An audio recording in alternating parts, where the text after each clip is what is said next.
If the president chooses to run again in 2024, first of all, I'm focused on winning this majority right now and preserving a majority this year in 2022. So we'll cross that bridge when we get to it. But I think if the president has a vision, then that's something certainly we're all willing to entertain and examine when the time comes. That's not a yes.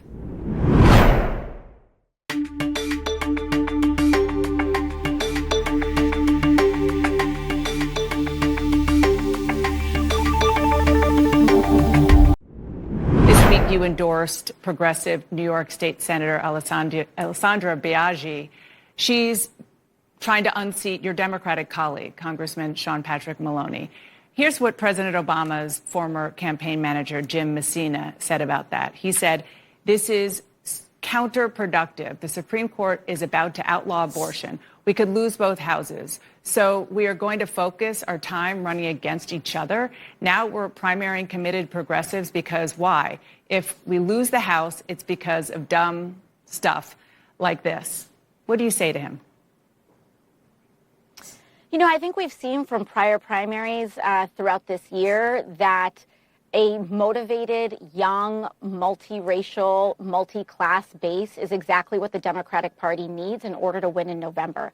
We've seen these with the electric victories of representatives, hopefully to be Summer Lee, as well as Greg Casar out in Austin, that when we are able to elect representatives that excite the Democratic base, that excite young people, that excite a multi-class, multiracial coalition, then that puts us in an even better position to win in November. I think right now there are a lot of voters at home that have quite a bit of anxiety about the enthusiasm right now in terms of turnout for the Democratic Party. And I think one of the best things that we can do is elect people with a proven record of being able to excite a base and turn it out. And I do know that Alexandria Biaggi can do that. You're making a statement, of course, by endorsing somebody who wants to beat and take out a member of your own party leadership, the very guy who is trying to get Democrats elected to keep control of the House. You're obviously comfortable with that. I believe that every single year, every single one of us as a voter has the possibility to elect a representative that best suits them. I have been primaried by the Democratic establishment. I had a $3 million+ primary challenge in 2020, and I took my case to my constituency. And I think what's really important here is that I don't believe that if you get elected once to Congress, that we should be elected in perpetuity forever. And that our party is changing, our party is dynamic. And right now, millennials are deeply underrepresented in Congress compared to baby boomers and Gen Xers back when they were our age, frankly. And at the end of the day, we need to have a generational shift in the United States Congress in order for us to have a policy shift in the United States Congress.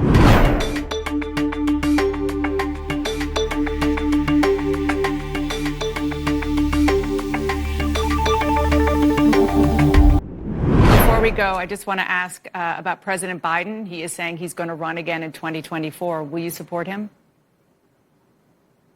If the president chooses to run again in 2024, first of all, I'm focused on winning this majority right now and preserving a majority this year in 2022. So we'll cross that bridge when we get to it. But I think if the president has a vision, then that's something certainly we're all willing to entertain and examine when the time comes. That's not a yes. Yeah, I think we should endorse when we get to it. But I believe that the president has been doing a very good job so far. And, should he run again, I think that I think it's we'll take a look at it. Okay. But right now we need to focus on winning a majority instead of a presidential election. Congresswoman, thank you so much for joining me. I appreciate it. Of course. Thank you so much.